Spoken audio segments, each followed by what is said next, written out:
Esto es Desmadejando, con la conducción de José Hernán Mercado.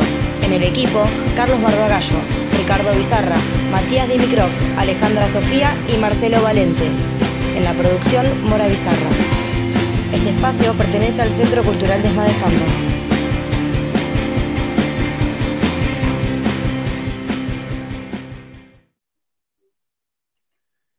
Bueno, buenas noches a todas y a todos. Un nuevo programa de Desmadejando Radio. Hoy estamos con Alejandra Sofía, con Carlos Barbagallo, con Ricardo y con Mora Bizarra. Vamos a arrancar el programa leyendo y después comentando y debatiendo un documento que publicó en su blog, quien también colabora con nosotros en el programa de radio, que es Marcelo Valente, miembro de Desmadejando y de este programa. Un artículo obviamente de extrema actualidad, y le vamos a pedir a Ricardo que lo lea, que tiene buena voz y que se va a hacer bien entendible. A ver, Ricardo. El poder político se construye con hechos en el territorio. Desde hace más de 40 años, la burguesía argentina ha dado sobradas muestras de su oposición a un proyecto de desarrollo nacional soberano con inclusión social.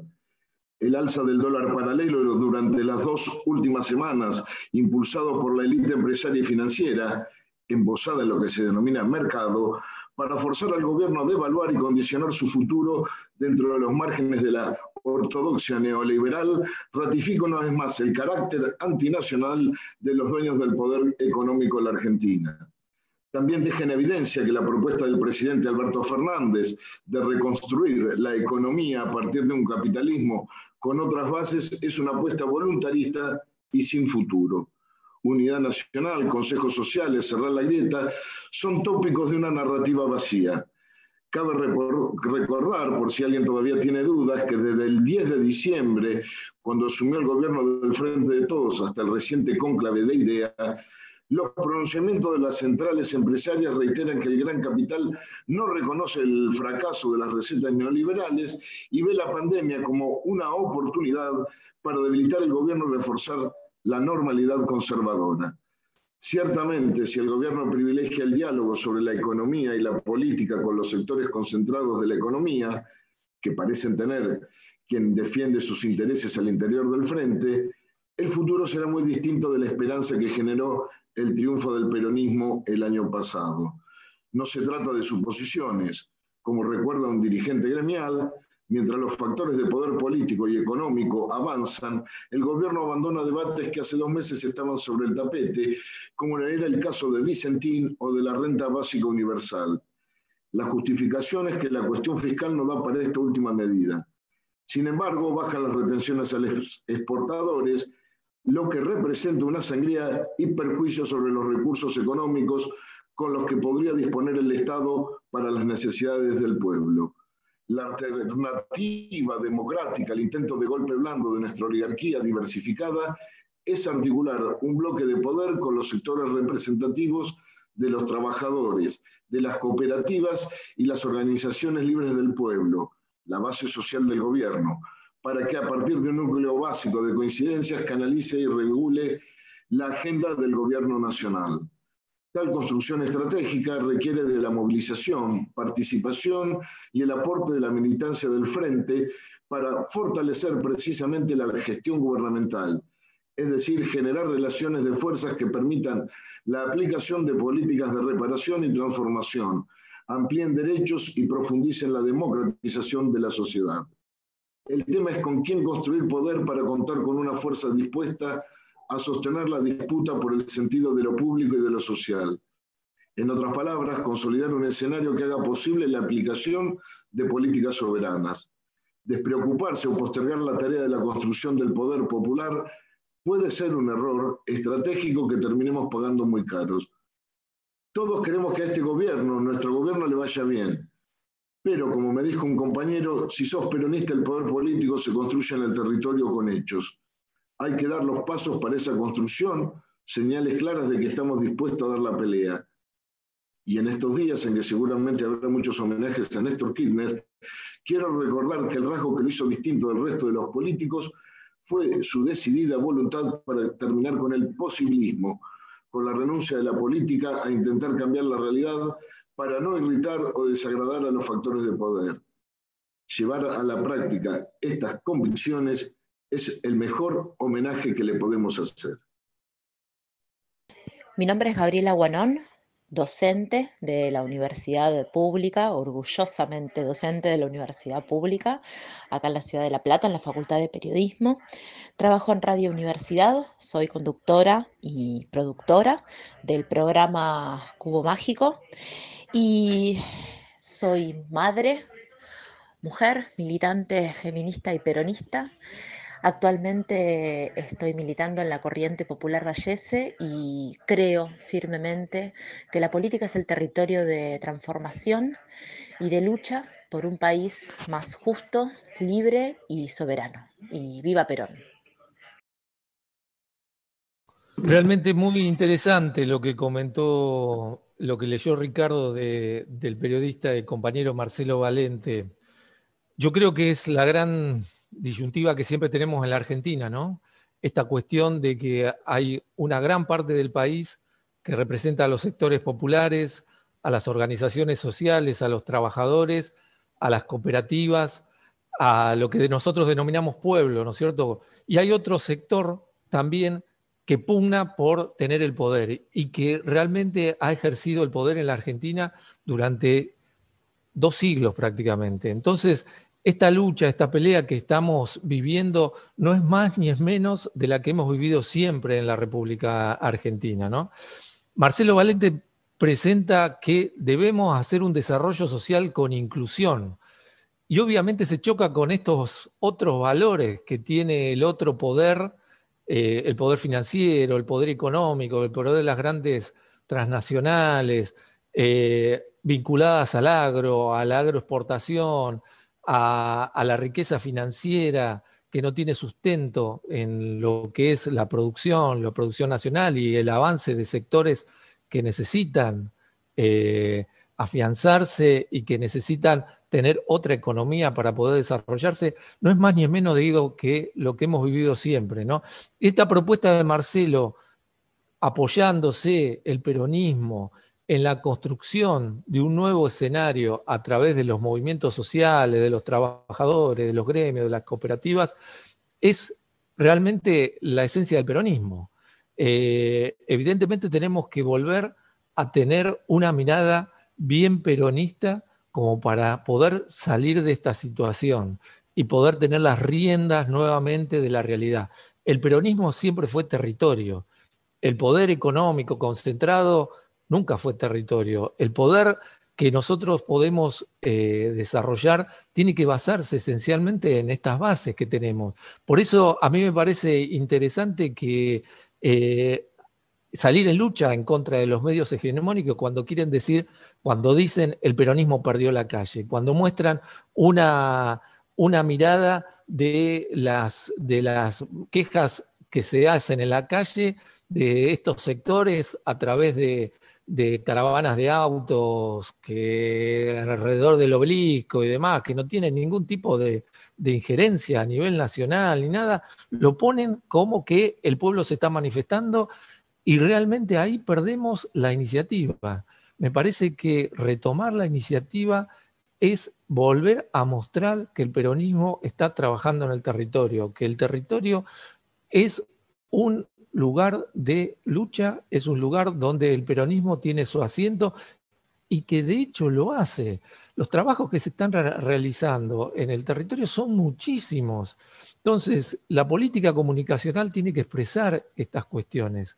El desarrollo social con inclusión implica que se tomen medidas económicas fuertes, que se tomen medidas económicas que vayan en la dirección de nuestro consumo interno, de desarrollar a la pequeña y mediana industria, de desarrollar una burguesía que sea nacional y que apoye al sector más necesitado, que es hoy en día el sector de los trabajadores y el sector de la economía informal, que es lo que está sosteniendo de alguna manera algunas políticas del gobierno como el IFE y demás, pero que necesitan profundizarse y necesitan anclar en lo que nos va a dar salida, que es el trabajo genuino.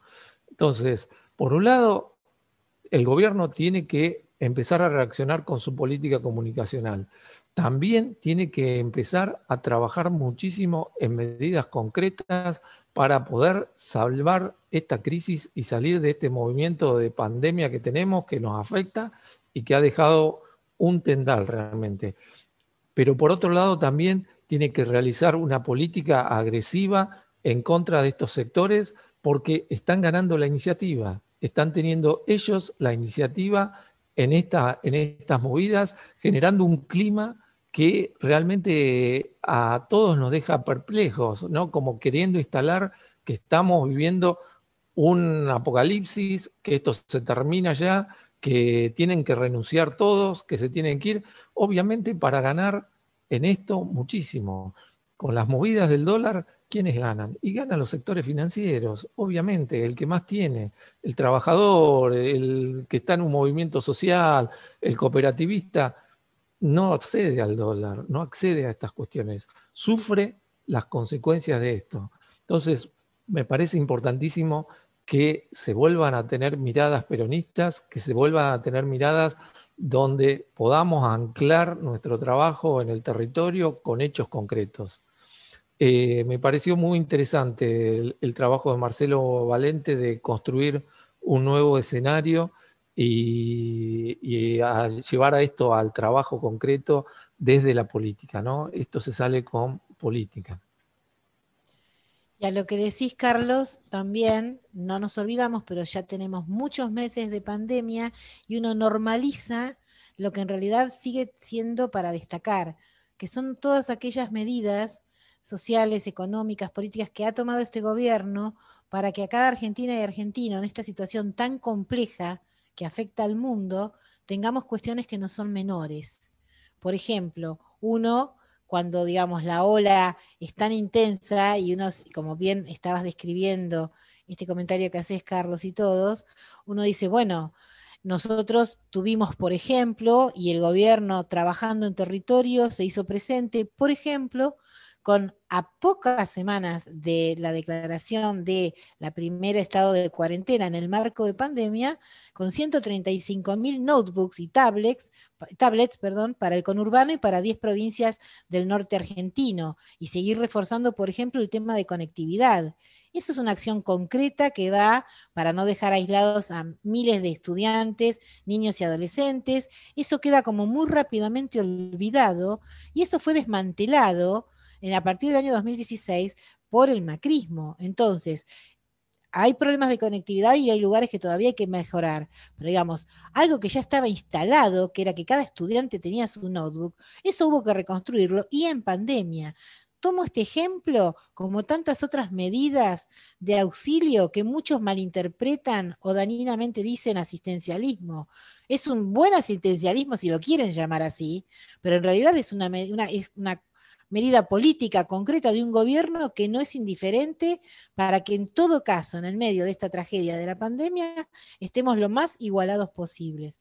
Ni hablar en cuestiones de salud, etcétera. Pero digamos, a veces nos gana o nos ganan mensajes en los medios de comunicación masivos que construyen un poder, un picoteo de pájaro carpintero que realmente hay que estar muy fortalecido. Por supuesto, para hacer una revisión y una autocrítica de algunas cuestiones que hay que fortalecer, mejorar, accionar aún más, pero no olvidemos el contexto, porque estamos en un contexto complejísimo. Y esto no es justificar.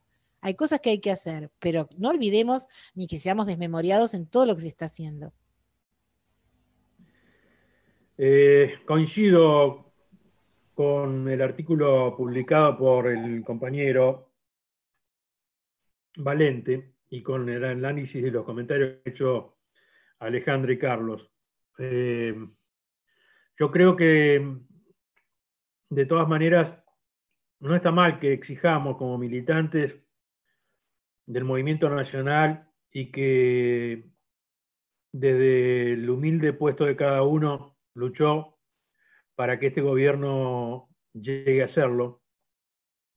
me parece que también tenemos que ayudar a señalar lo que consideramos que se debe seguir haciendo para que el gobierno no sea víctima de un golpe blando, ¿no? Y entonces, mientras hablaba ustedes, yo pensaba el ejemplo de la compañera Dilma en Brasil, con lo que fue víctima de un golpe blando, y si uno se retrocede unos meses antes de que ese golpe en Brasil se produjera, va a ver que Dilma había de alguna manera, lo vemos desde acá obviamente, con los condicionamientos propios de quien no vive en el Brasil, ni conoce al dedillo la realidad de Brasil, pero sí lo que se veía era que Dilma había de alguna manera convenido, pactado, acordado, busquemos la palabra más delicada, con el sector de poder económico brasileño, de hecho con su Ministerio de Economía, y había cortado con lo que era la política social y económica de Lula, y quizá para obtener una gobernabilidad, la famosa gobernabilidad. Pero los mercados no te dan gobernabilidad, y eso se lo demostraron a Dilma, ¿no? Y el desastre que hoy padece Brasil, con un Lula perseguido, con Dilma derrocada y con un gobierno de una derecha innovativa, si se quiere, en el continente, cuando es fruto de la democracia, como fue en el caso de Brasil. Formal, democracia formal, pero democracia al fin. Entonces creo que eso nos tiene que encender algunos semáforos y decir, y entonces retomo lo que dijo Marcelo en la última frase de su blog, cuando habla de Néstor y de su gestión, en donde de alguna manera renuncia a ese posibilismo y a que la economía manejara a la política, que era una experiencia que venía sucediendo en todos los gobiernos del 83, con algunos lapsus en el gobierno de Alfonsín, otros lapsus en algún otro gobierno, pero en realidad la economía venía mandando sobre la política. Entonces, esto que hace Néstor, hay que replicarlo, hay que hacerlo. No es otra la batalla es política y las convicciones hay que llevarlas adentro de la Casa Rosada y adentro del Congreso, como para tomar las decisiones políticas acertadas del Ejecutivo y en el Congreso de la Nación modificar y sancionar las leyes que son menester para ir hasta el hueso del poder económico real. Si no podemos permitir que se paguen por esas letras que nos dejó el anterior gobierno, LELIC, LEVAG y cuanto nombre querramos ponerle, botes, entre 4.000 y 4.500 millones de pesos diarios de intereses a los bancos, a un sistema financiero que le conviene prestarle al Banco Central y no prestarle a las empresas o a los particulares para recrear el círculo virtuoso de la economía. Esas decisiones son políticas y esas decisiones hay que tomarlas, porque si no las toma el gobierno, las toma la economía o los famosos mercados.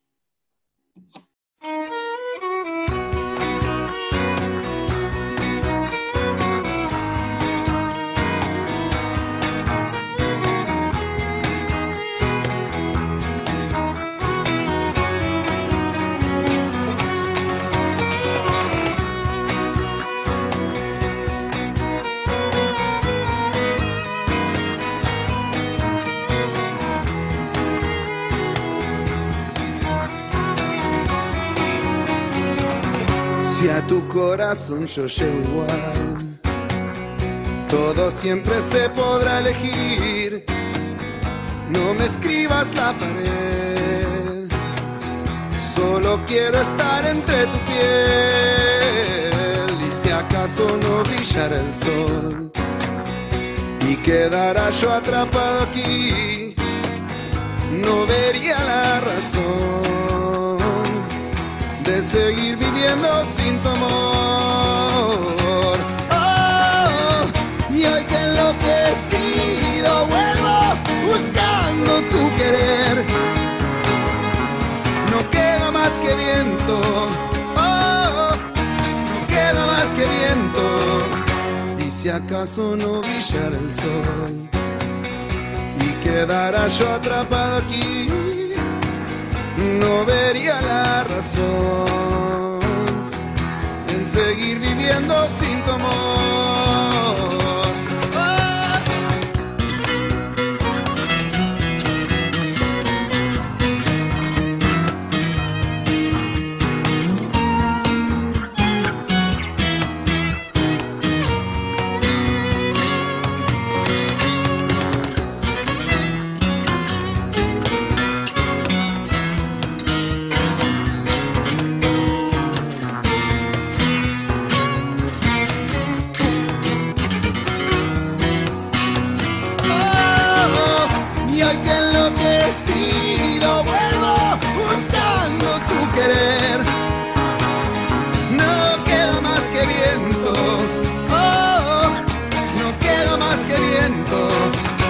Si acaso no brillara el sol y quedara yo atrapado aquí, no vería la razón en seguir viviendo sin tu amor.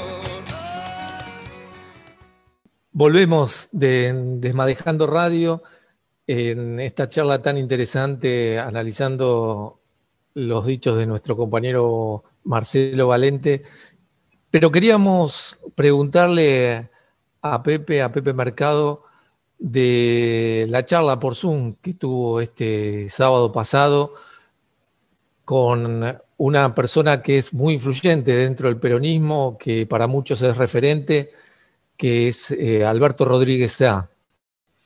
En una charla que sabemos que ha sido bastante multitudinaria, ha habido muchos compañeros que han participado y que seguramente Alberto ha tenido expresiones bastante concretas de la realidad, del momento que estamos viviendo y cómo él ve este momento, su análisis. Pepe, ¿nos podés contar algo respecto a esta charla que tuviste el sábado que pasó? Sí, Carlos, mirá, en realidad nos invitó a la charla Gabriel Mariotto, que es un poco el apoderado de la línea política o de uno de los partidos, Convergencia Federal, de uno del Compromiso Federal, es uno de los partidos que conforman el Frente de Todos. Pero fue una charla muy concurrida, hubo más de 300 personas. La palabra principal, obviamente, la brindó el gobernador de San Luis, Alberto Rodríguez Sá, quien se está armando alguna estructura, iba a decir se postula, creo que está armando la estructura y la intención es ser candidato a presidente del Partido Justicialista en las internas que debería haber al mes de diciembre de este año, porque fenecen los cargos, digamos, partidarios. Y entonces la estructura nacional del Partido Justicialista debería renovarse. Le da mucha importancia a lo que es el partido hoy, porque si bien filosóficamente el movimiento peronista, al peronismo Perón, siempre lo consideró al PJ, al partido peronista en su momento, al partido justicialista luego, como solamente un instrumento electoral. En estas circunstancias en que se están atravesando, en donde el movimiento aparece difuso, en donde aparecen ideas diversas, parecería que habría que revitalizar al PJ como una estructura que vaya más allá de lo estrictamente electoral. Es decir, darle contenido ideológico, darle capacidad de generador de ideas, de debate de ideas, de pensamientos, y fluyó mucho sobre ese eje la charla. Había personajes de todo el país, había presos políticos como Milagro Sala, con quien Alberto tiene una relación excelente y siempre ha salido a bancarla y a defenderla y a pedir la liberación de ella y de todos los compañeras y compañeros de la TUPAC. Había otros presos políticos, había gente militante de todo el país, con cargos en el gobierno de sus provincias, de sus municipios, algunos cargos nacionales, como legisladores nacionales, y también gente simplemente militante, pero con mucho rodaje, digamos, ¿no? Y Pepe, ¿vos cuáles crees que fueron los principales fundamentos o argumentos que puso Alberto Rodríguez Sá en esta charla? Amén de que señalé, de que al PJ hay que darle contenido, que no, el eje, digamos, la sigla o la cosa que él hace la convocatoria, alrededor de la cual hace la convocatoria, es déjenme ser peronista. Este sería un poco la cuestión. Es un gran debate que ha tenido el peronismo y que no está saldado desde los años 70 para acá, digamos, ¿no? El peronismo ha tenido todo lo que se llama, por eso el adversario nos dice, ¿y qué? O sea, siempre son peronistas, usted gobierna uno o el otro, siempre son peronistas. Esto es un poco un debate que no está zanjado desde los años 70 para acá, en el tironeo entre lo que fue en los 70 el sindicalismo y la resistencia, o por el otro lado los compañeros montoneros, o la FAP y todas las fuerzas revolucionarias de ese momento que tironearon a Perón de un lado para el otro, y luego se siguió, digamos, tuviste un Menem neoliberal, tuviste un Duhalde con una ortodoxia peronista, tuviste un Néstor y una Cristina con un progresismo peronista, y bueno, un poco lo que él está señalando es, déjenme ser peronista. ¿Dónde tira el ancla? La tira en el 17 de octubre. Y rescata de ese 17 de octubre un poco lo que nosotros señalamos siempre acá, ¿no? No solamente la conquista de derechos y toda la historia, sino toda la simbología de ese 17 de octubre, lo que significó que vino tardíamente en la Argentina, pero vino a través del 17 de octubre la revolución social que se debía a la República Argentina, digamos. Fue instalar al pueblo como sujeto de la historia. Y este es un poco el tema. Hoy déjenme ser peronista. Él dice, el gobierno nacional, por llamarlo de alguna manera, necesita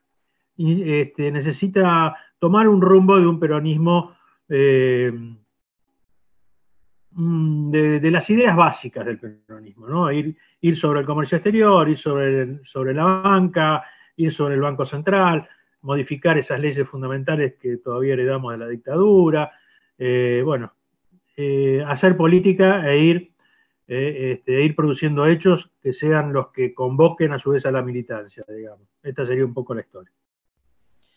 Hubo, Pepe, una instancia de virtualidad mediante de un ámbito de preguntas, digamos, se pudieron escuchar inquietudes de todos los que asistieron junto a vos en esta charla del sábado pasado. Sí, hubo intervenciones de Milagro Sala, por ejemplo, planteando la necesidad, ella plantea la necesidad de ir por el Partido Justicialista, algo que dice yo abandoné en la época de Menem, por ejemplo, es un poco esto que es lo que venía diciendo, digamos, ella se abre de la militancia en el Partido Justicialista, dice, no es que deje de ser peronista, pero sí me abro de la militancia del PJ y armo un partido distinto en Jujuy, y hoy Jujuy está destruido el peronismo, bueno, de hecho lo tienen a este señor Morales como gobernador UCR Pro. Digamos, habló ella, después habló Alejandro Olmos, que es un especialista en deuda externa, también muy crítico, y tiró algunos números, uno de los cuales acabo de dar, que son estos 4.500 millones de dólares que se pagan por interés diario del Banco Central a los bancos financieros. Hablaron varias compañeras y compañeros, ¿no? Pero siempre en este eje, digamos, no digo refundar un peronismo, sino está buena la sigla, déjenme ser peronista, déjenme soñar con que las soluciones de Perón son adaptables a estos tiempos, digamos, más allá de que se puedan cambiar las estructuras que utilizó Perón.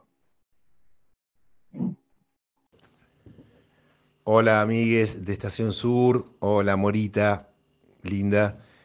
Les habla Pablo Refi, de Radio Universidad Nacional de La Plata, locutor nacional, conductor, musicalizador de Cubo Mágico. Fui convidado para contarles qué significó el 17 de octubre. Y fue una fecha como de renacimiento, como de redención. Estábamos contra las cuerdas, ¿no? Los medios de comunicación construyen sentido y las marchas opositoras, las marchas del odio, nos llegaron casi a convencer de que eran ellos los que tenían la calle. ¿Y la buena gente qué? A mí Néstor me enseñó que el amor vence al odio. ¿Y entonces qué? ¿Perdimos? No. Se demostró una vez más y otra vez, por suerte, que el amor vence al odio. Así que esa es mi sensación del 17 de octubre, una fecha de redención y de renacer. Los buenos somos más.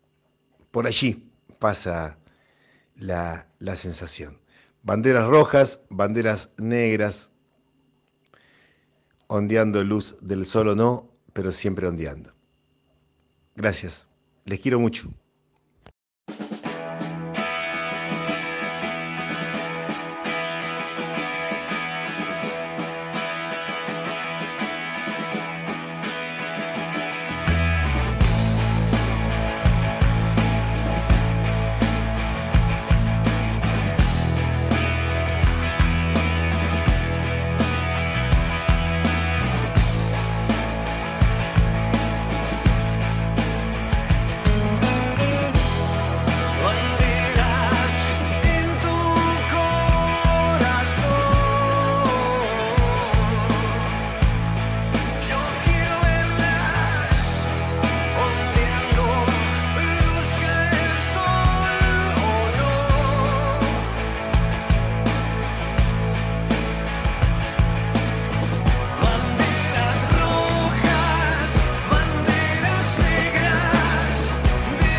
Bueno, continuamos acá en Desmadejando Radio y bueno, voy a dar una humilde opinión y una lectura muy personal de la situación, ¿no?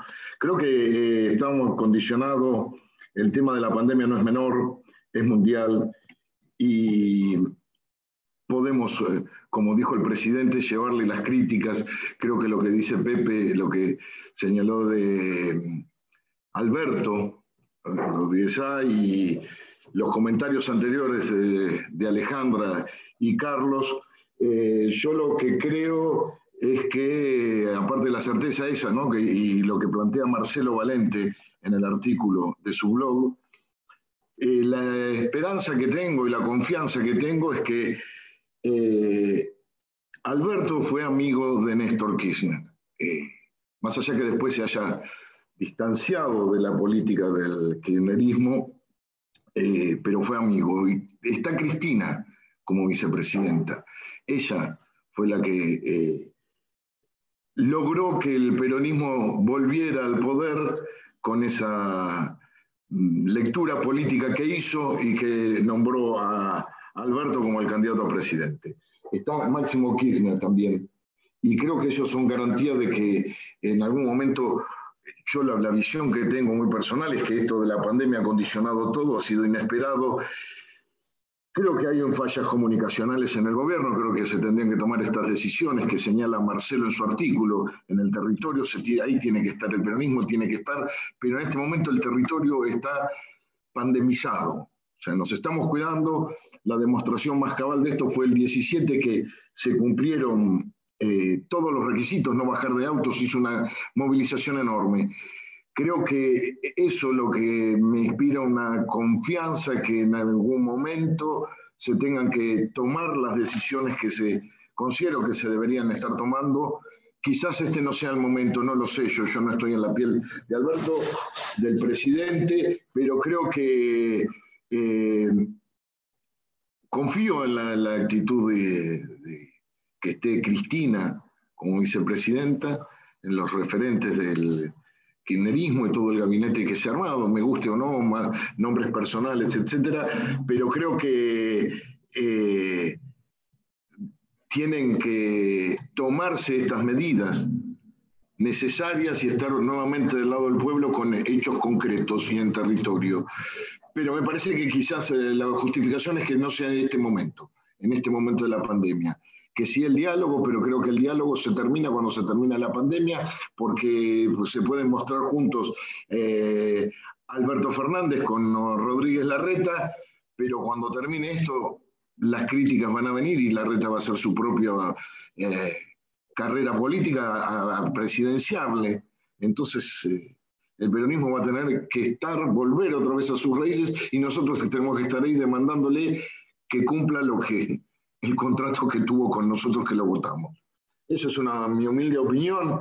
Trato de ser lo más esperanzado posible, viendo toda esta complejidad que hay, de ataques permanentes contra el gobierno, de todos sectores, los mismos sectores, ¿no? Pero digo, no perdonan una, desde lo más chico a lo más grande, desde la presión con el dólar hasta las noticias ínfimas, todo atacando al gobierno en todos los sectores. Creo que hay errores comunicacionales, bueno, eso debería resolverse, pero tengo la esperanza de que con esta cuestión de la pandemia vuelvan a tomarse estos propuestas que se hicieron y que quedaron en el camino. Eso es mi única esperanza y confianza también, no solamente esperar, sino que confío que en algún momento se tomen las medidas que corresponde a un gobierno peronista, que es lo que votamos nosotros. Bueno, ahora le cedo la palabra a mi compañera Alejandra Sofía, que va a comentarnos sus cuestiones de los cielos y demás. Es así, porque bueno, hoy hablábamos de este sábado pasado, y también en nuestro país se celebró el Día de la Astronomía Argentina. Y esto tiene que ver con que el 24 de octubre de 1871, a instancias de Sarmiento, se fundó el primer Observatorio Nacional Astronómico, así se llamó, que es hoy el Observatorio Astronómico de Córdoba, que está en el barrio Observatorio, en la ciudad capital de esa provincia. Entonces, no es menor recordar, el año que viene van a ser 150 años de ese acontecimiento, que fue un gran hecho concreto para la ciencia argentina.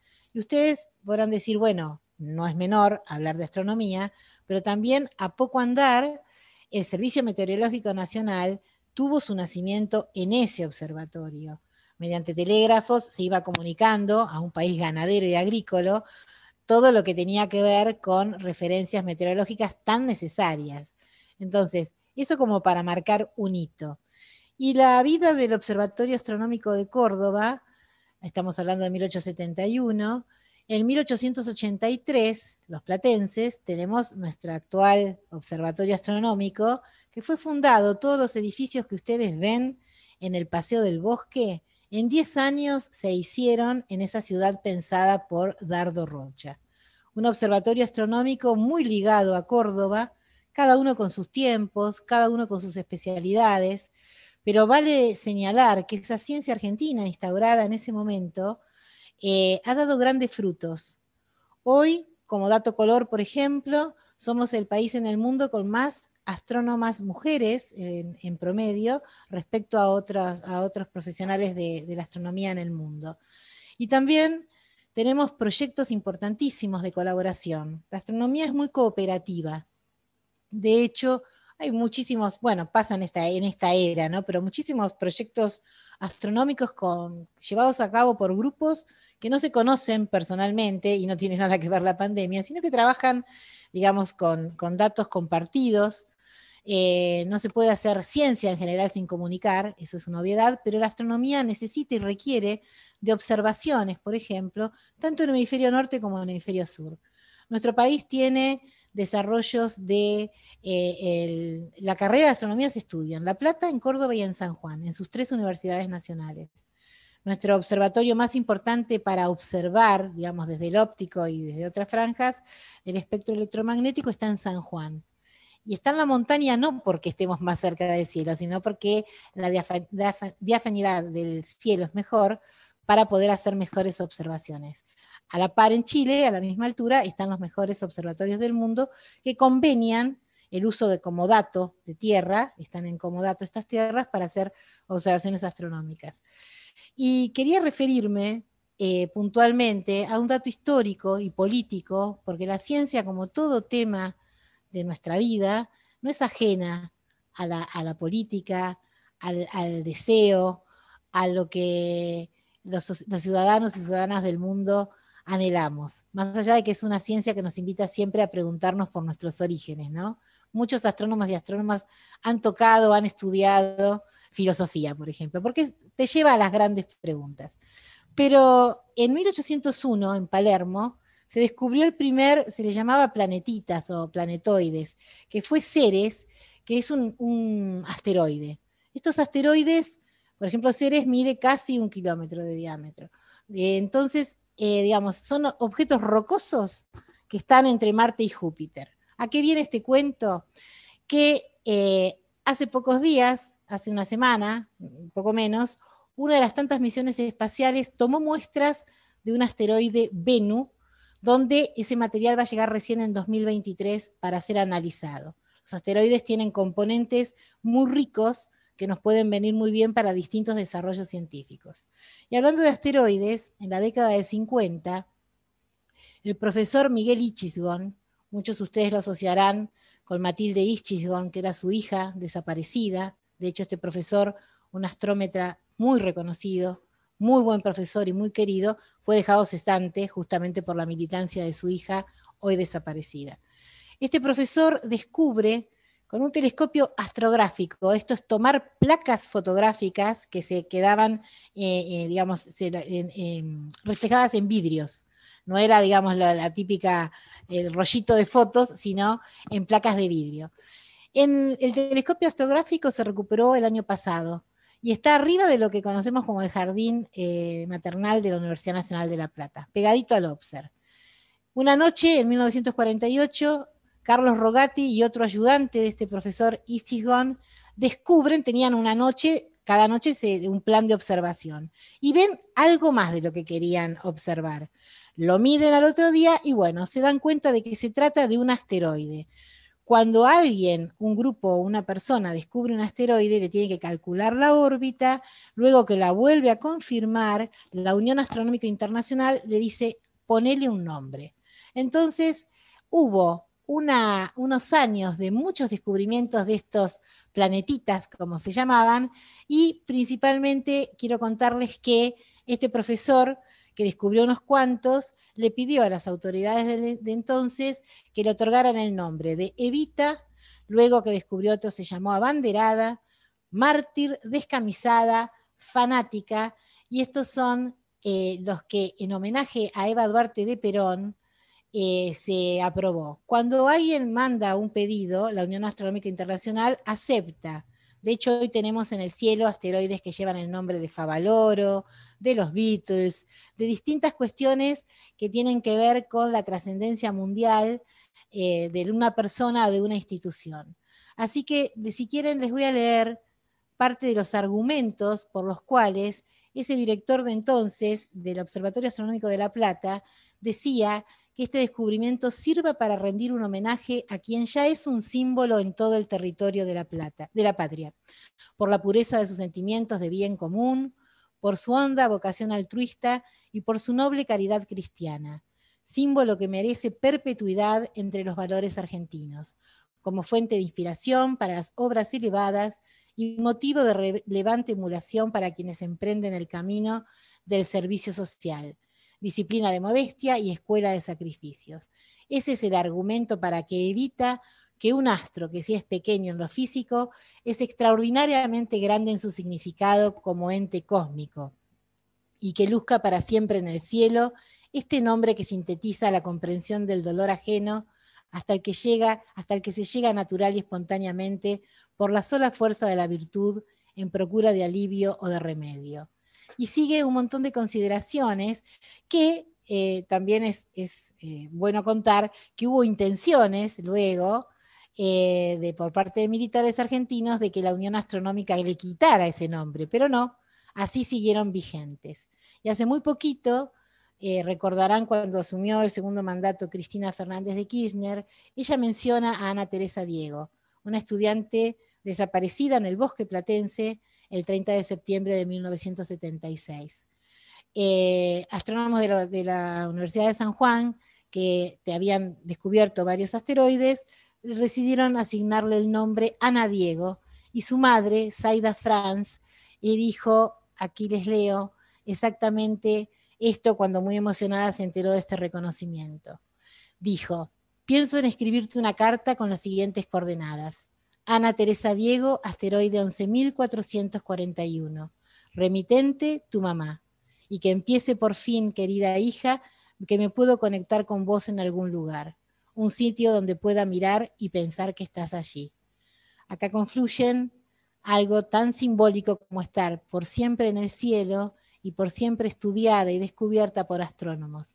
Una confluencia donde ciencia, historia, política y mucho amor tiene que ver con lo que hacen nuestros investigadores, nuestras científicas, y bueno, un saludo a todas ellas y a todos ellos en este pasado Día de la Astronomía Argentina. Bueno, el 17 de octubre fue un día bastante particular para mí, un día de reflexión, de encuentro en las redes, ¿no? Porque en esta situación de pandemia, lo que ha sido la movilización popular ha sido dificultosa, más allá de que durante el día terminó existiendo un movimiento al caerse en las redes el sistema para el cual participar y hackearse la red, la gente salió a las calles una vez más. Y el peronismo, digamos, sigue siendo para mí el único movimiento político que permite o ha permitido en nuestro país una transformación social. Desde aquel 17 de octubre en el que Perón, digamos, fue liberado por el pueblo, los hechos han demostrado en la historia argentina de que ha sido el movimiento de las transformaciones de masas y ha sido también el movimiento que ha permitido a los sectores populares, a la clase trabajadora, desde el punto de vista subjetivo y objetivo, y tratar de asumir su conciencia para transformar la realidad. Pero esto ha sido interrumpido, obviamente, por los procesos militares, los procesos autoritarios, especialmente por las dictaduras del 55, del 66 y del 76, que lo que vinieron a hacer es interrumpir esos procesos de transformación y permitir la transferencia de recursos a los sectores más concentrados de la sociedad por medio del terror y el genocidio. Y en ese sentido, pensar en el 17 de octubre es volver a pensar, por supuesto, en esas transformaciones que intentaron o se intentó desde la política, desde el peronismo, ¿no? Eso es el 17 de octubre para mí. Pistones de un curioso motor de humanidad, resortes viejos de este amor que va, memoria hostil de un tiempo de paz.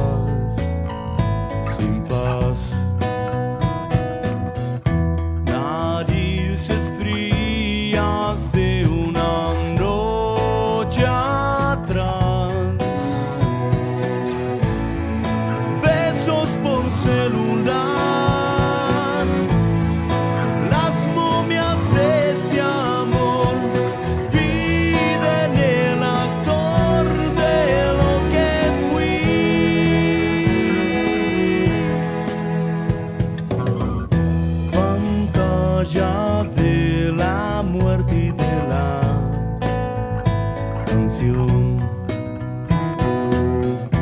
Proyectos de un nuevo espagueti del rock, cíclope de cristal.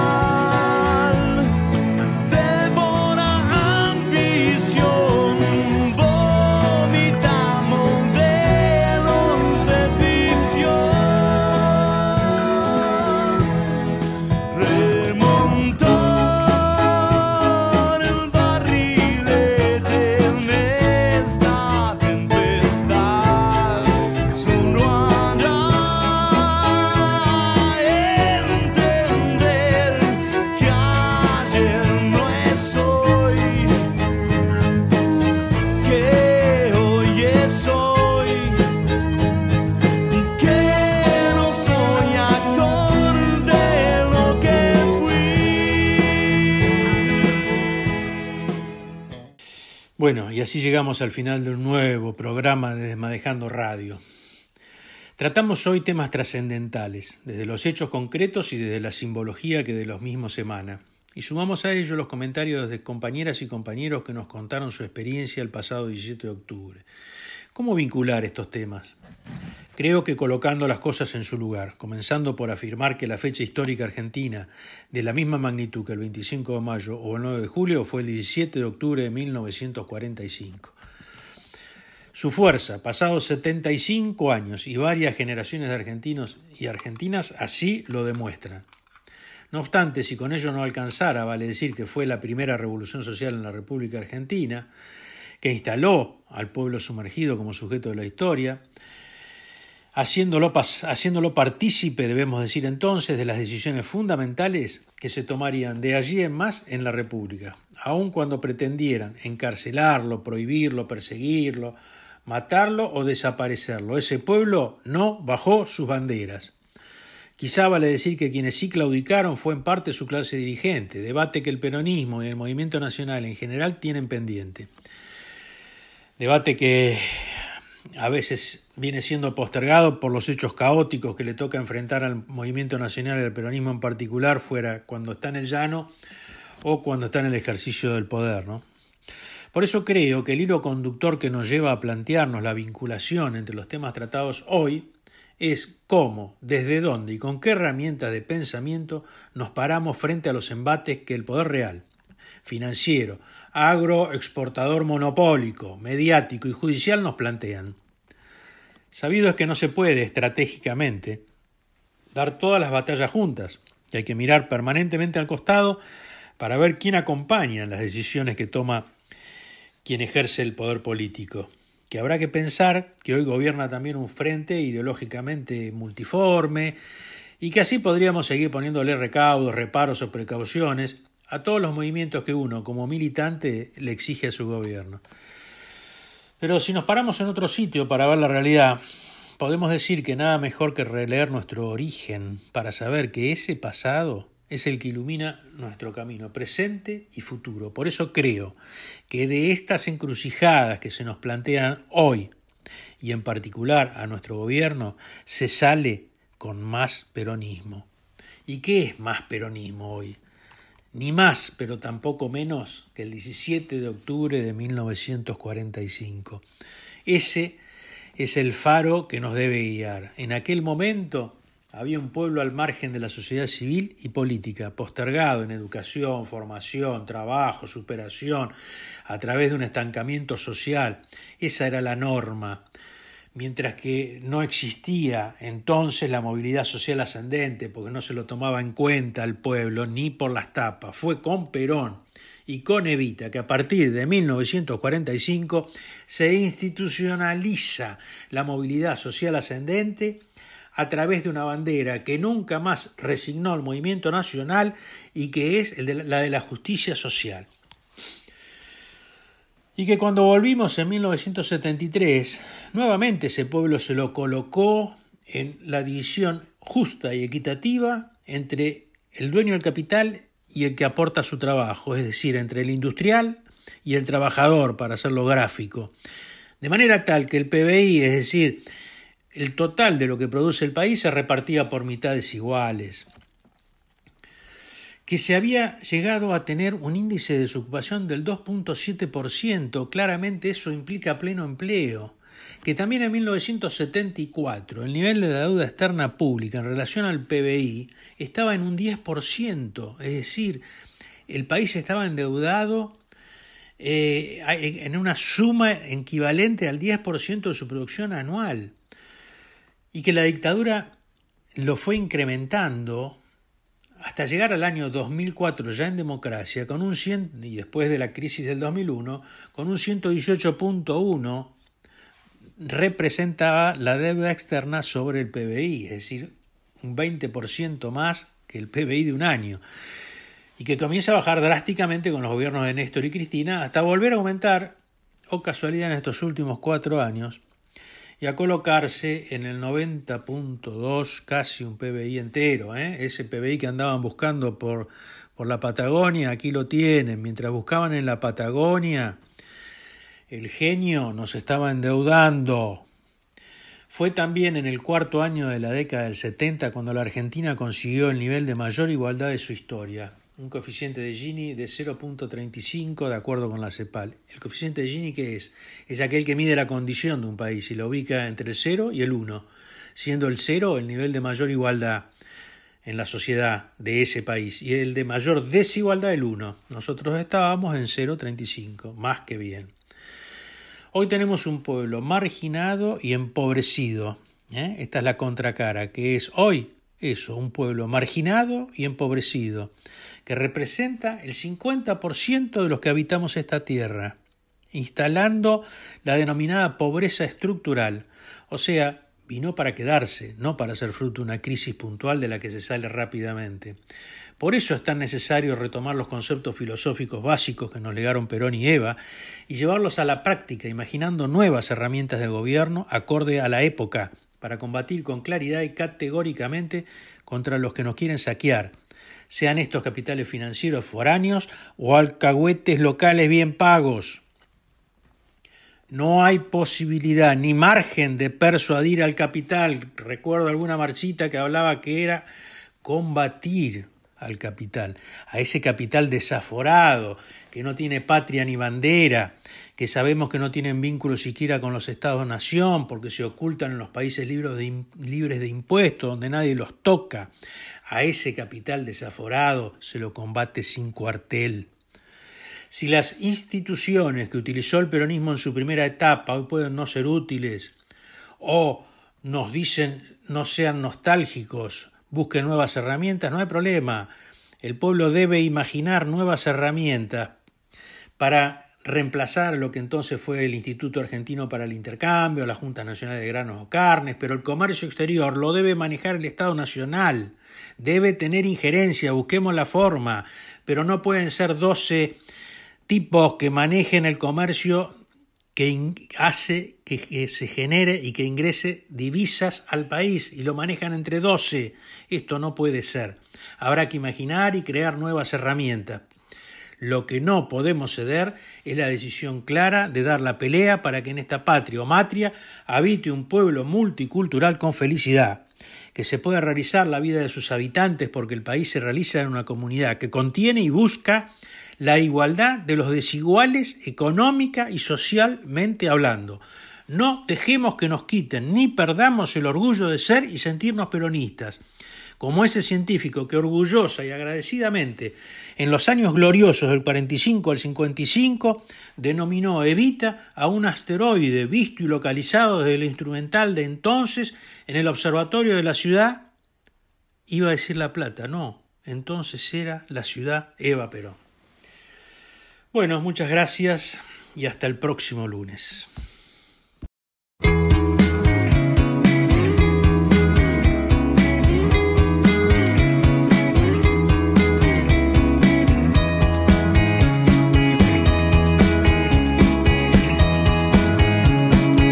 Pueden encontrarnos por Facebook como Centro Cultural Desmadejando, en nuestro canal de YouTube o por correo desmadejando@gmail.com.